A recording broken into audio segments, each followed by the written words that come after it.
they were all mad at Joe Biden for saying that the MAGA party was quasi-fascist. But if the shoe quasi fits, then you quasi wear it, you know?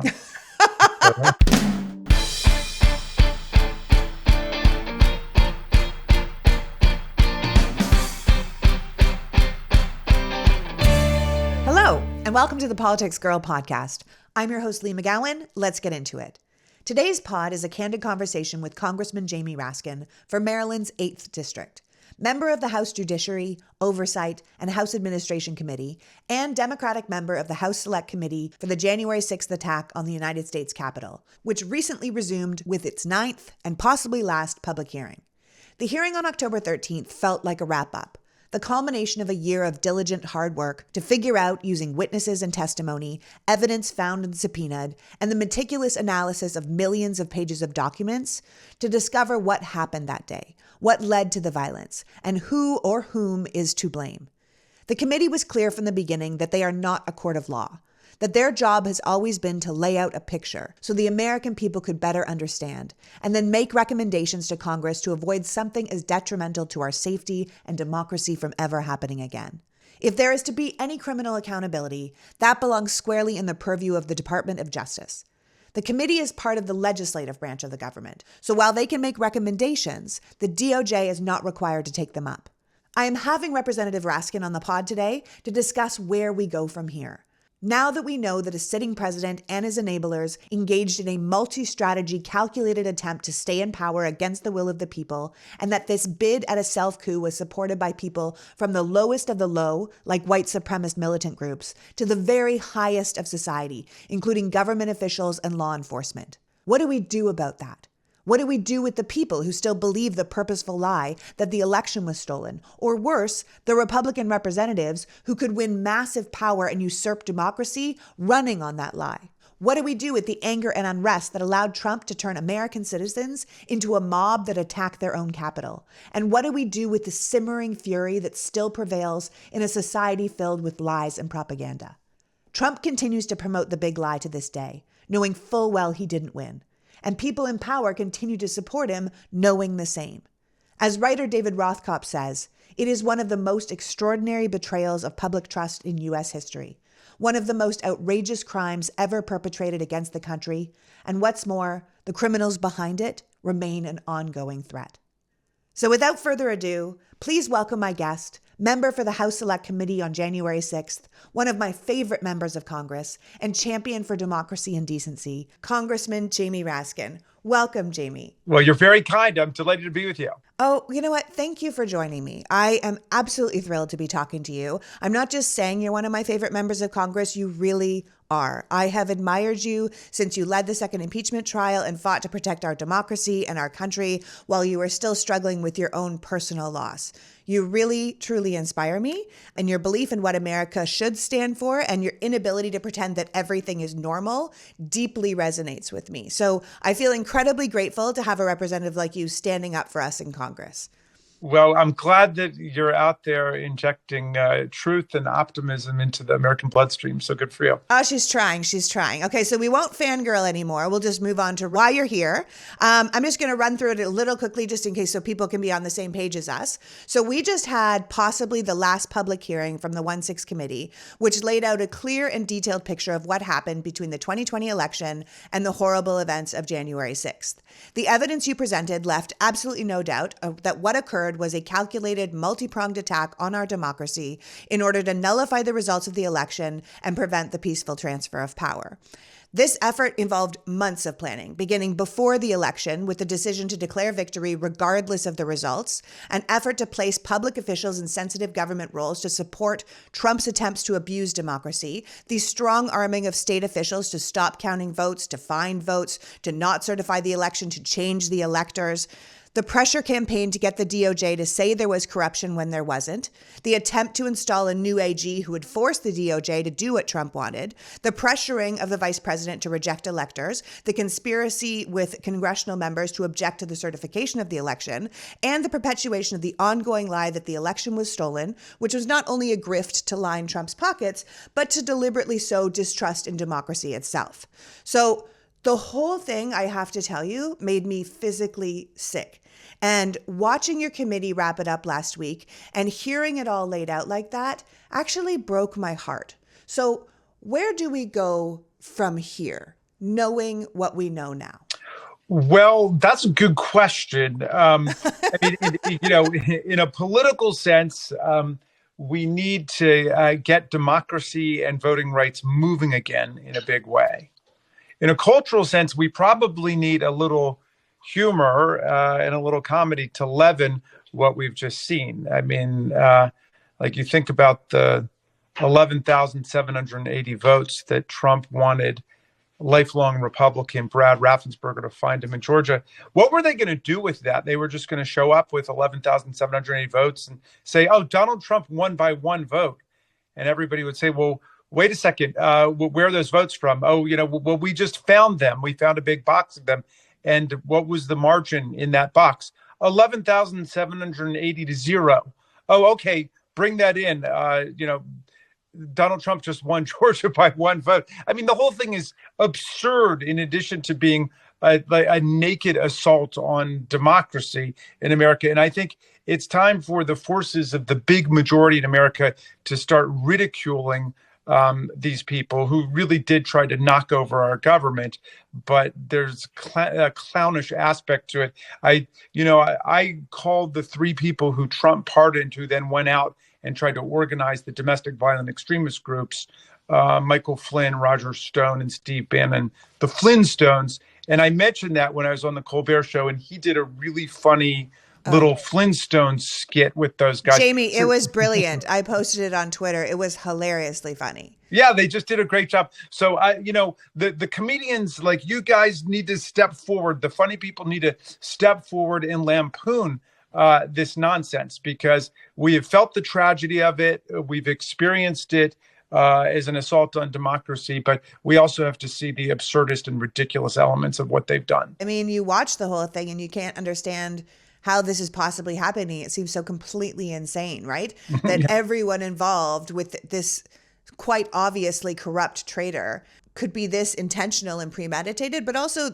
really bad at their job. I mean, truly, no gift there. We are lucky that the people that were involved were so inept. I think a lot about what Tocqueville said in Democracy in America, where he said that democracy and voting rights are either shrinking and subsiding, or they're growing and expanding. And we've got to get democracy back on the growth track. And I like Joe Biden's speech about democracy a lot, except that he didn't communicate that sense that democracy's got to be moving. We're not defending a static thing. We're defending a process that's in motion in addition to our electoral institutions. So we've got, 713,000 tax-paying draftable U.S. citizens in Washington, D.C., who are the only residents of a national capital on planet Earth who are not represented in their own government. And it's time for D.C. statehood. And it's time for 3.5 million Americans living in Puerto Rico to have their statehood. And it's time for a constitutional amendment on the right to vote. Let's get democracy moving again. Yeah, absolutely. That's a great way to look at it, because your committee was really clear that the investigation wasn't about party or politics. It was about facts, right? And part of the facts is that democracy has to continue to evolve to protect itself, clearly, to make sure our country continues to function under a rule of law, because we came incredibly close to ending constitutional government in America. And quite frankly, if we don't make changes, it could happen again. So people need to get that democracy moving. Now, the last hearing clearly focused on Donald Trump as the linchpin of all of this. The committee made this airtight case that he was at the center of everything. It was his will, his desire, his power that pushed the lies and ultimately the violence. But my big concern, aside from everyone getting away with everything and democracy just kind of slipping through our fingers, is that Trump becomes the scapegoat while the rest of the anti-democratic forces that have supported him continue the work. Because we both know that Trump's was not the brains behind this operation, right? He is simply a symptom of a far bigger problem, which is that at the end of the day, the majority of the Republican Party seems willing to trade democracy for retained power. Well, all of that is right. I mean, we start with the assumption, which is now a proven conclusion, that none of this would have happened without Donald Trump. If he had accepted the election results the way that Gore, for example, accepted the results in 2000, We wouldn't have seen any of it. The attempt to overthrow the election in the legislatures, the counterfeit elector scheme, the shakedown of election officials like Raffensperger, or the plot against Mike Pence, much less the violent insurrection. Remember that the original date for the rally was January 21st, and Donald Trump was the one who moved it up to January 6th because he knew exactly what he had in mind. All right. So I think we've established that. But your point is right. He was obviously drawing on significant political elements within the GOP and within the American right wing that are very much still out there. So what is the struggle we're in? Well, we've got the big majority of the American people who are on the side of constitutional democracy, who are opposed to coups, insurrections, electoral sabotage, political violence, who are opposed to the Supreme Court stealing away the constitutional rights and freedoms of the people, like women's right to choose. That's where the majority is. But what we're up against is a determined minority, a shrinking political minority in the country that's using every anti-democratic lever of power that there is. Voter suppression statutes in the states, gerrymandering of our state and federal districts, manipulation of the filibuster, which is not in the Constitution, which is not in federal law. It's just a rule of the Senate, already riddled with more than 100 exceptions. So we need some more exceptions for voting rights, for gun safety, for reproductive freedom.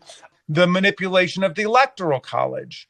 I mean, we're in the 21st century. Isn't it time we elected the president the way we elect governors, senators, mayors, representatives? Whoever gets the most votes wins, and not this convoluted, arcane, antiquated, obsolete system hung over from the 18th century when there was no universal right of the people to vote and when there was no transportation or communication system that would allow for a nationwide election at the same time. So it's this bizarre, curvy staged process. And now you've got strategic bad faith actors like Donald Trump who use every moment in the process to try to reverse the actual result of the election. So, I'm with John Dewey, who said that the only solution to the ills of democracy is more democracy. And what we're suffering from today is not democracy. It's all of these impediments to it. Honestly, that comes back to this idea of accountability. Like, just stopping Trump won't stop this anti-democratic movement. So clearly, without some sort of far-reaching and sweeping accountability, it doesn't stop. Now, the committee implied you would be recommending criminal charges for some people, but whether you do or you don't is ultimately irrelevant because the decision to charge or try someone for a federal crime comes down to the Justice Department, if they have the evidence or if they have the will to do anything.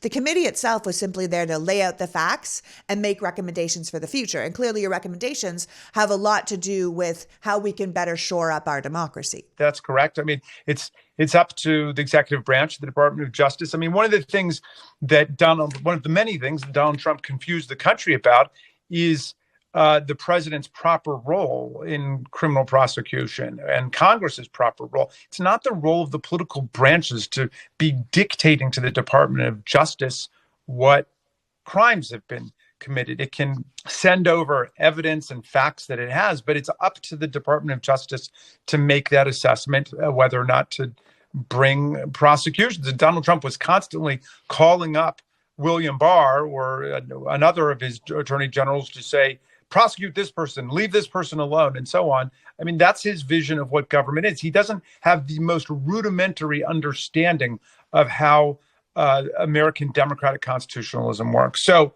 in any event, there clearly were lots of crimes committed. More than 900 of them have already been prosecuted and charged. There are people pleading guilty to seditious conspiracy to overthrow or put down the government of the United States. I mean, there's a trial taking place of some of the Oath Keepers now. One of the Oath Keepers turned state's evidence and has been testifying about how all of this was leading to treason. He said it was going to be the Trump forces fighting against the Biden forces, as opposed to a peaceful transfer of power, which we've been obviously perfecting for more than 2 centuries. And they wanted to destroy the whole thing. The people that were out there, the Oath Keepers, the 3%ers, all these people that were out there on the day of the Capitol, they're different than the people who are still in government, right? The people who worked for Trump, the lawyers that worked for Trump, all the people you had as witnesses, how many people watched Trump stand between the American flag and the flag of the president blatantly lying to the American people and didn't say anything until they were subpoenaed by you or wrote a book? How many people in this administration knew the truth, who had even tried to convince Trump of the truth themselves, but not only let it carry on, but perpetuated it to their own benefit? You know, we see the lie continuing to this day. There's people running for office all over the country that are saying that the president is still not the actual president. And that is a terrifying perspective for our country to be in right now, where we live in two completely different realities. You can watch what you guys did and say, oh yeah, well, here's a perfectly laid out case with all of these facts and all of this evidence. And then you have people who are in high levels of government who are still pushing the lie. Well, it's active disinformation and propaganda. And Donald Trump has succeeded in taking Lincoln's party, which was an anti-slavery, anti-racist party, as far as you could go in those days, you know, a pro-immigrant party against the know-nothings, and they've turned it into essentially a cult of authoritarian personality, where everybody just follows whatever the leader tells them to think and do. And, you know, even for those who are not in that cult, but who sat there and did nothing, you know, what do you say? Well, you know, in Dante's Inferno, there's a special place in hell reserved for people who see the truth and don't act. What level is that? I would like a couple people there. I'm not going to lie to you. I will say that what the story that you told, the story that the committee told, using facts and timelines and really specific witnesses, seemed to have made it almost impossible for the DOJ not to seek charges, because you laid out such a clear case that, in my opinion, it would end up seeming negligent of them to ignore all the evidence in front of them. So I think people can feel hopeful about that. I have a lot of faith in the Department of Justice. I have a lot of faith in Merrick Garland. I know a lot of people would like to see results immediately, but I think even laying out what you guys have laid out, they have all of their own information that we don't see, and nor should we see, because that's not how justice works. But I think that we've seen enough that we can expect some real results moving forward. Yeah, I mean, I have a lot of faith in Merrick Garland, too, because he's my constituent, and I have faith in my constituents, and I know him to be a very serious Very lawyer. supportive, Jamie. Yeah.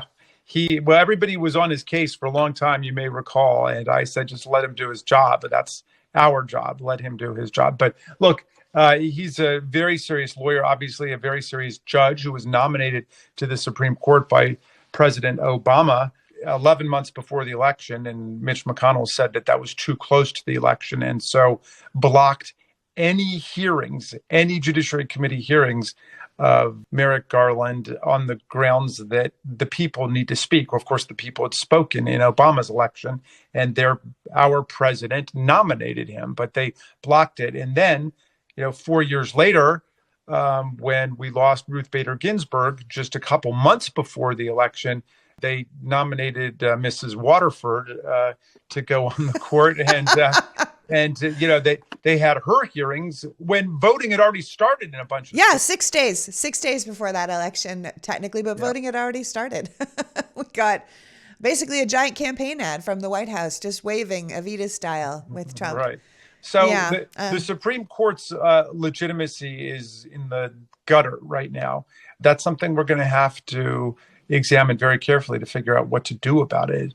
They have returned to the historic baseline of the Supreme Court, which is one of political white supremacy and corporate power and trampling the rights and freedoms of the people. There's that brief period of the Warren Court with decisions like Brown versus Board and the white primary cases and Miranda versus Arizona, Roe versus Wade, but all within a few decades. But for the rest of its history, the Supreme Court's been a profoundly reactionary conservative institution, and the right wing has captured it again. I was saying recently that this court seems more like the Dred Scott court than the Loving court.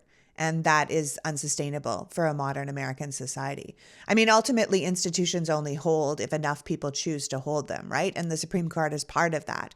Americans need to remember we're not promised democracy. It's something we have to fight for and constantly work for. Good. Right now, that's the doctrine. You've got it. You've got it. Yeah. And right now, the Republican Party is actively fighting against the institutions that would uphold democracy. I always say that they've lost the majority will of the people. So democracy no longer really works for them, right? So they're seeming to want to burn it all down in order to retain power to create a society that looks and behaves the way they think it should look and behave.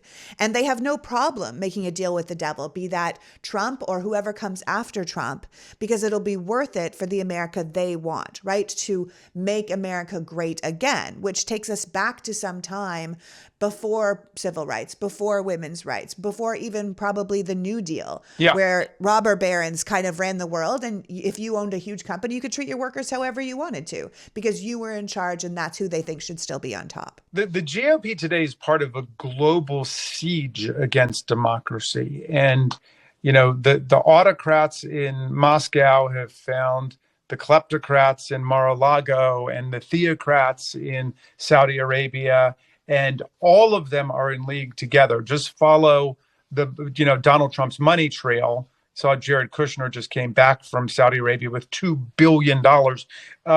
But all of these people are anti-democrats, using a small d there. They're opposed to democracy. And so is the right wing in America, which has never been on the side of democracy, except if they could get mob rule for racist purposes in the country. And that's the illiberal democracy that Orban is working on in Hungary, which they believe in. But outside of that, they're not interested in democracy. And in fact, when we talk about defending democracy, they say we're not a democracy. We're a republic, which just means... it's their favorite thing to say. Yeah. Well, that's just stupid. I mean, a republic is just a representative democracy. It means we don't meet Athenian style in popular assembly, but we elect people as representatives. But if you look at the history of the 17 amendments we've added to the Bill of Rights since the beginning, all of them are democratizing amendments, or the vast majority of them. The 13th Amendment abolishing slavery, 14th Amendment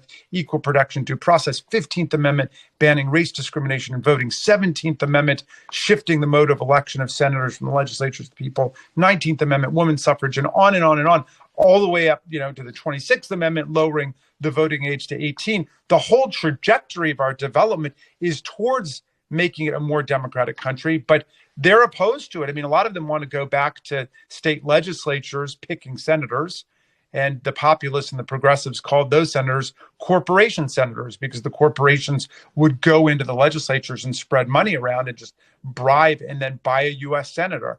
A lot of them want to go back to that. A lot of them talk about the 19th Amendment and women's suffrage being wrong. Let's have the women of America teach them a lesson in a few weeks about the power of the 19th Amendment. Yeah, absolutely. I mean, people forget all the time, and they always say it in a way that I say it's not the sick burn you think it is. Like a republic, it comes from the Latin res publica, right? Which is ruled by the people. Like it just means it's not a top-down government. A public thing. It's a republic thing. It's a public thing. And so people forget, the analogy I always make if you're like, oh, that looks like a good sandwich. And someone's like, it's not a sandwich, it's a hoagie. And you're like, yeah, dude, that's a sandwich. Like, you can be specific about the language, but we're all talking about the same thing. A lot of us, going back to 1/6, I mean, a lot of us originally saw 1/6 as kind of the culmination of something, the end, the horrible finale, right? But now it's hard to not worry that it was simply the beginning of something worse. Well, all you have to do is read Donald Trump's final tweet at the end of the day, where he told his heroes to go home. He said, "You're beautiful. We love you. And this is not the end. This is just the beginning." He clearly saw it as the beginning. Remember this day forever. Yeah. And he saw it as the beginning of a mass street fascist movement that would be there for him when every other corrupt trick fails. And the Republicans have learned, right? They've learned since that tweet, since that time, that now you can say, I'm never going to concede an election. I'm never going to accept defeat. If we lost, it's because you cheated. They are out there making sure that their people are counting the votes. Their people are watching the votes, that they're allowing votes, but they're only from their side. They think there's something clever about that, but any historian or political scientist will tell you that is just a hallmark of fascist political parties. I mean, the characteristics of fascist parties are a cult of authoritarian personality by a charismatic figure who dictates to everybody what to think, a refusal to accept the results of elections if they don't go their way, and then an embrace or refusal to disavow political violence as a mechanism for achieving political power. So they were all mad at Joe Biden for saying that the MAGA party was quasi-fascist. But if the shoe quasi fits, then you quasi wear it, you know?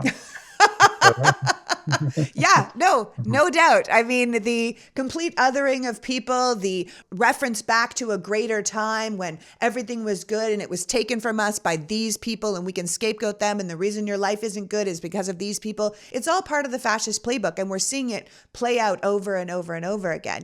Oh boy, talking to you is exactly what I hoped it would be.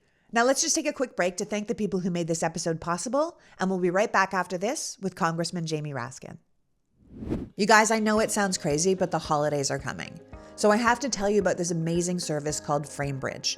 FrameBridge makes it easier than ever to frame your favorite things without even leaving your house. Do you need a personal gift? Do you want to add a gallery wall to your home before your family party? Or spruce up your office? What are you even doing with all those photos on your phone? FrameBridge frames just about anything, from art prints and posters to digital prints and 3D things like jerseys and blankets. Just go to framebridge.com and upload your image, or they will send you a package so you can safely mail in a physical piece. Once they have it, you can preview your item online with dozens of frame styles and layouts. Choose your favorite, or if that's too much pressure, get free recommendations from one of their designers. The experts at FrameBridge will then custom frame your item and deliver the finished piece right to your door, ready to hang. And instead of hundreds of dollars you pay at a framing store, FrameBridge prices start at $39, and all of their shipping is free. Plus, my listeners get an extra 15% off the order at framebridge.com when they use the code PoliticsGirl. I've had a black and white fine art print behind my couch for 2 years because I can't find a good framing store anymore. I used metal and matte, and I can't wait to see when it's done. I just have to find a wall to put it up on. So get started today by using framebridge.com and using the promo code PoliticsGirl to save an extra 15% off. That's framebridge.com, promo code PoliticsGirl.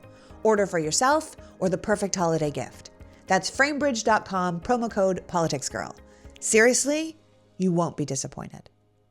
Denying the legitimacy of the 2020 election is no longer a fringe position in the Republican Party. I mean, there are people running for Secretary of State and AG and state legislatures who are all election deniers because it riles the base up and it works for them. You know, Democrats are the cheating enemy who stole the country from us, and it's war. And in war, everything is acceptable. The American people are going to have to decide if we want election deniers to run elections. I mean, this is a profound problem, right? If you have some of these people that embrace the big lie and are willing to do whatever Donald Trump tells them to do, administering elections.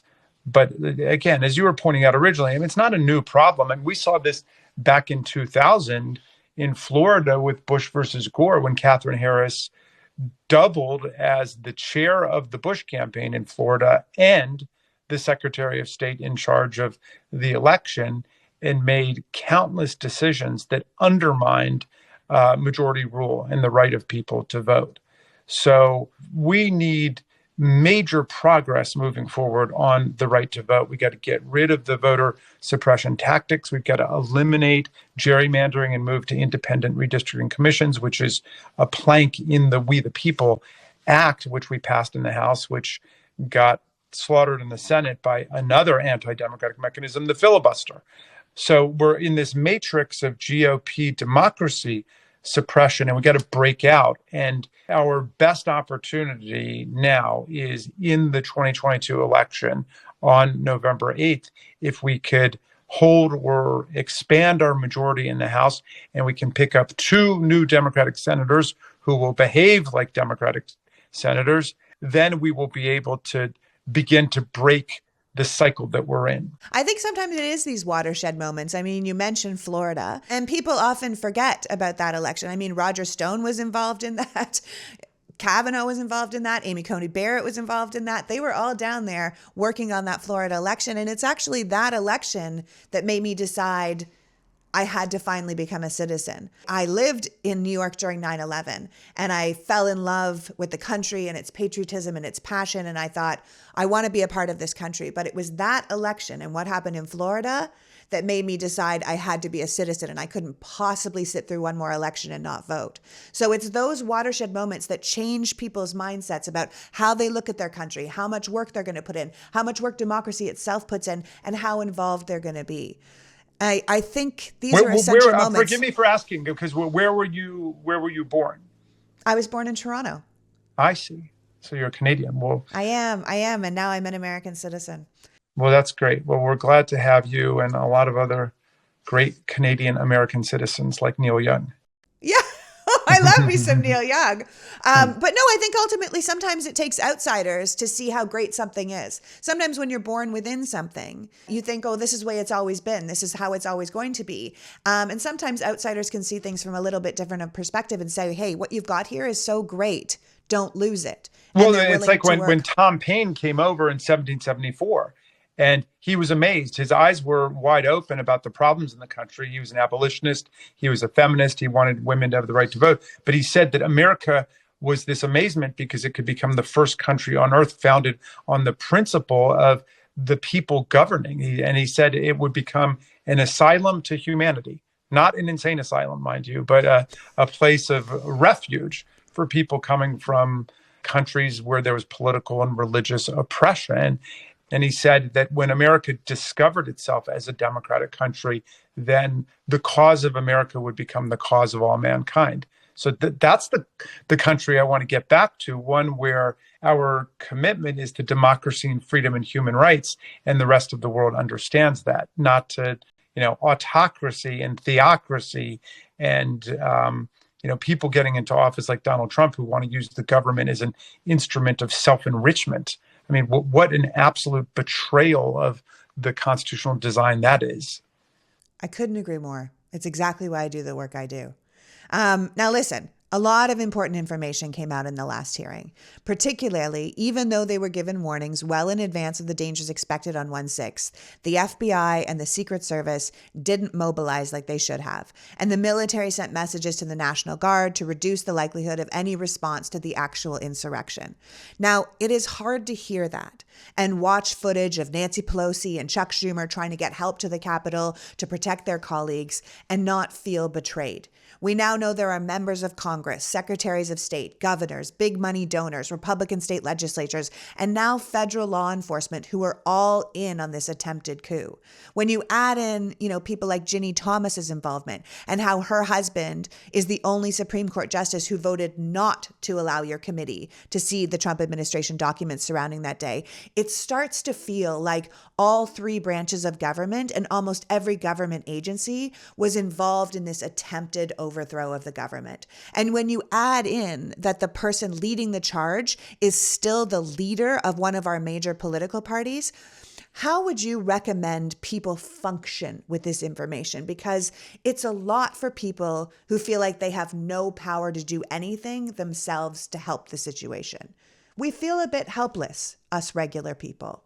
Well, I don't think anybody should feel helpless because the democratic population of the United States is in a much better position to reclaim the Constitution and the democracy for ourselves than, for example, the women of Iran today, or the people in Ukraine who are struggling against Putin, and the people of Saudi Arabia or Turkey or Egypt. I mean, so nobody should be feeling helpless and nobody should be feeling hopeless. My dad used to say when we were growing up, when everything looks hopeless, you're the hope. So it just means each one of us needs to take action where we are in order to fortify elections and voting rights and empower democratic movements and democratic parties. And, I got to say, speaking as a true blue Democrat, whatever the flaws and imperfections of our party, and I know that there are many, we are the party of democracy today. That's it. The other one has gone over to the other side. And so that means that we need to design ourselves as a very big camp and allow lots of people in and invite people in. And we got to be willing to work with anybody who's going to stand up for democracy, including Liz Cheney and Adam Kinzinger and Mitt Romney and other people who are willing to stand up for the basic constitutional design. And we can fight with them about tax rates and abortion politics and stuff like that. Abortion politics. I mean, things that are essential. Investment in public school. Yeah, things that we're fighting for. But in the bottom line, the bottom line is they're not going along with the GOP becoming a cult of authoritarian personality that tries to steal elections. And so, if you look at the history of coups and fascism, you can't find many cases of the liberal and progressive parties defeating fascism on their own. It's always a coalition between the center left and the center right working together to do it. And so we have to make sure that there's space for all of those people to work with us in upholding democracy. Whoever is willing to fight for democracy, they are part of the team. It really is a big tent. I've always said democracy is worth fighting for, but the Democrats' tent is humongous. And people always say, oh, we need more parties in this country. And I'm always like, no, we have more parties. They're just all under the Democratic umbrella. I want our friends who are Greens or, people who would have voted for Ralph Nader to be part of the Democratic Party today. Ralph Nader is defending the Democratic Party today and coaching people on how to win these elections because he thinks it's so important. I want the libertarians to be on our side. It's very clear that the Democratic Party is a far more libertarian party than the party of the theocrats and the kleptocrats and the autocrats who, want to take away from every woman and every family their own rights to make decisions about family planning and healthcare and so on. And we are the party that's pushing for liberalization of the marijuana laws and so on. That is an authoritarian theocratic party over there. So we want the libertarians, we want the Greens, we want the independents to come our way because we're also the party of independent thinking and not having one person dictate to everybody else how they've got to think like a bunch of robots and religious cultists. I mean, I've told my colleagues over on the Republican side, when we get through this period in our history, and we will, they're going to be fit only for selling flowers and incense at Dulles Airport. I mean, they're going to be, sleeping in the basement, listening to tapes of Donald Trump before it's all over. Oh gosh, Jamie, I like that the sound of that. Honestly, that sounds pretty good. Although it reminds me back of the old Airplane movie and those Hare Krishnas at the airport. I don't know if you remember those scenes. They were hilarious. Yes, indeed. Well, the Hare Krishnas are harmless compared to the Trump cult. They certainly are. Now, the big bombshell at the end of your hearing, which wasn't really a bombshell, but only the appropriate next step, was that the committee would be formally subpoenaing Trump. Again, this really isn't shocking because it's only shocking, I guess, because it's never been done before. But after listening to the case against him, the only fair and just thing to do is to give him a chance to set the record straight, to sit in front of the committee and to tell his truth, which is what every American citizen should have the right to do. But no one is actually expecting him to talk to you, right?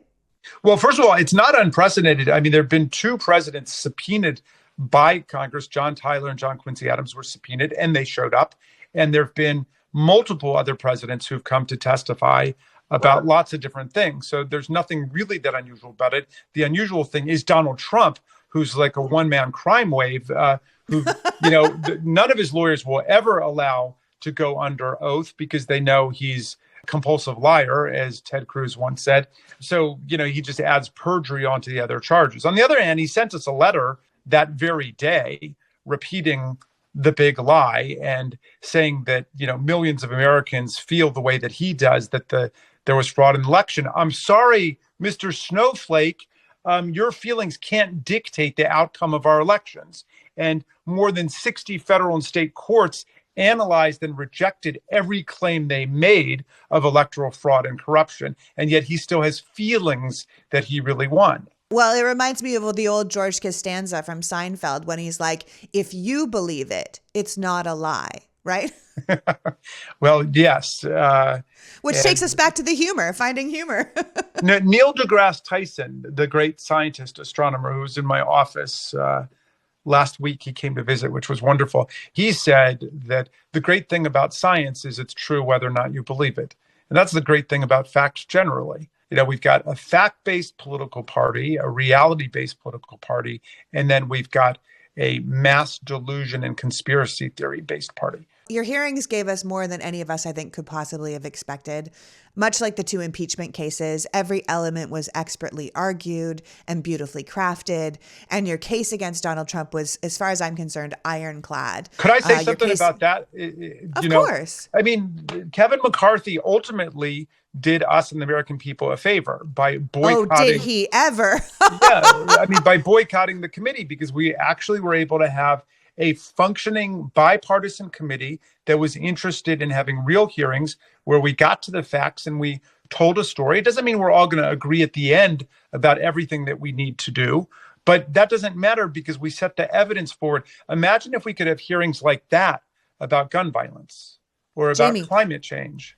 I think this all the time. I keep saying, like, the Republicans did such a favor to the country by refusing to be part of finding out what happened that day. They could have had a 9/11 style commission. They could have had the exact amount of people. They could have had subpoena power, veto over subpoena power. It could have been done by December 2021. They were given everything that they were promised. They said, we want all of these things. And you guys said, fine, you can have all those things. And they were like, actually, we don't want to do it. And then you said, okay, we're going to go with a committee. Come on in and we'll do the committee. Send us some people. And they tried to put people like Jim Jordan and these people who were absolutely pro-insurrection on the committee that you guys had. And Nancy Pelosi was like, well, we're not going to take Jim and this guy, so give us 3 more people. No, we're pulling all our people. All right, well then fine. But you ended up with a bipartisan committee with Liz Cheney and Adam Kinzinger and the rest of you.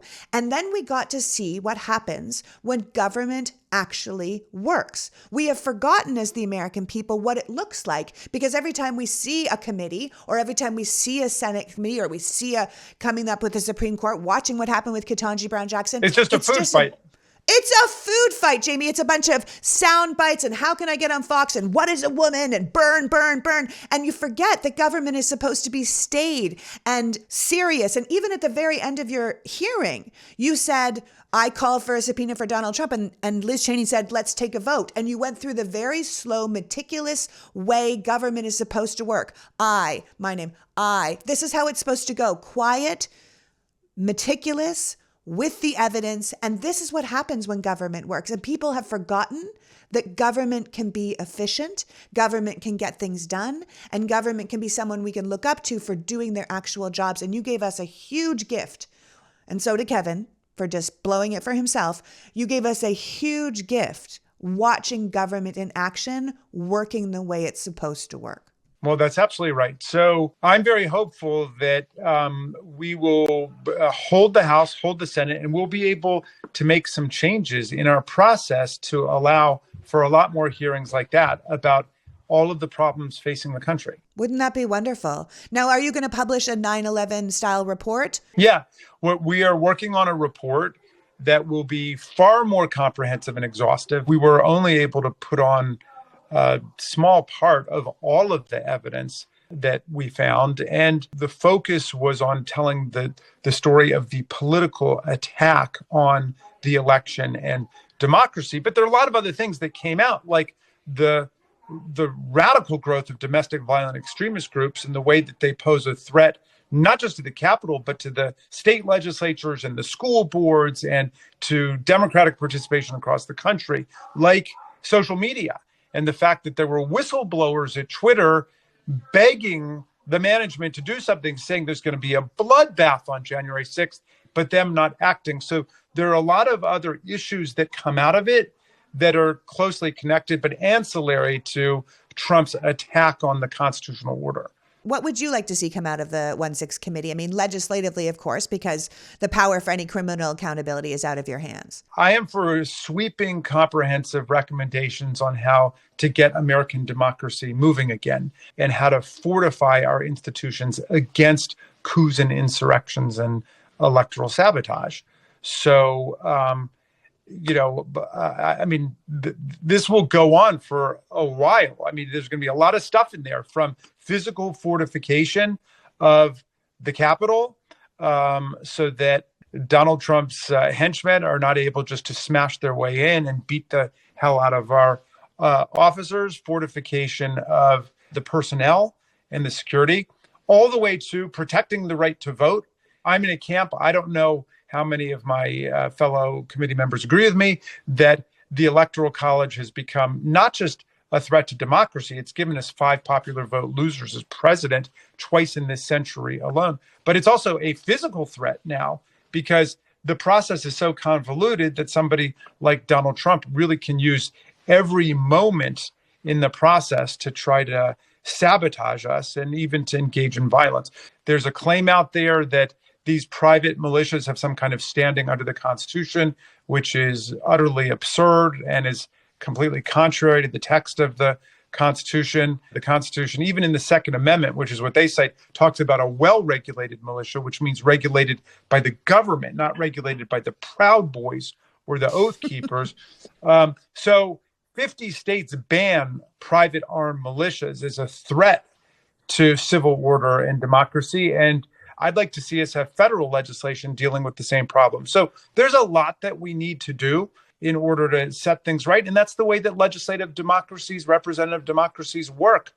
Problems happen and we say, okay, there are weaknesses. Let's go out and repair them. I'd like to add to that. I would like to see some truth in broadcasting laws and some laws around what you could put on the internet. I'd love to see more of that because I think we can't continue to live in two separate realities where people can lie to us and propaganda networks flourish for cash and destroy our democracy in the process. Well, and there, of course, the issue is maintaining everybody's First Amendment right to engage in speech and expression.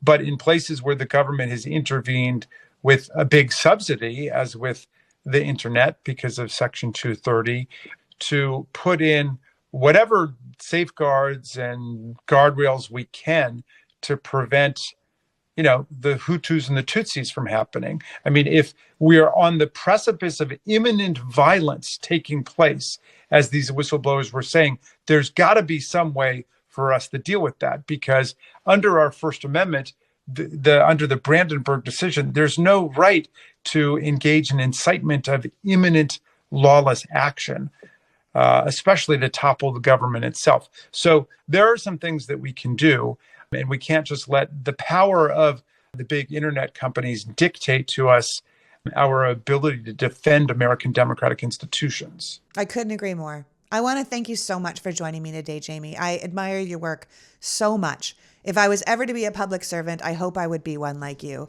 I think you've made it quite plain coming out of these 1-6 hearings that this isn't just about cutting off the head of the snake, but defeating a hydra, where one head is cut off, two more grow, and we have to get all of them at once. We have to defeat the entire beast.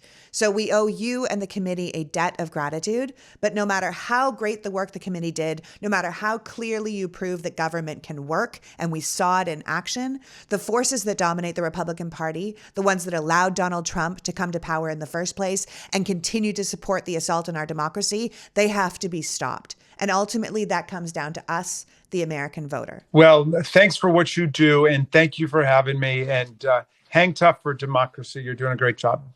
Thank you so much. And thank you for still believing in American democracy, because we need you on our team. With all my heart. So that was Congressman Jamie Raskin, passionate fighter for democracy and American values. We have no idea what the Justice Department is going to do with the information his committee has given them. So we have to fight back against these anti-democratic forces with our actions in our communities and our votes at the ballot box.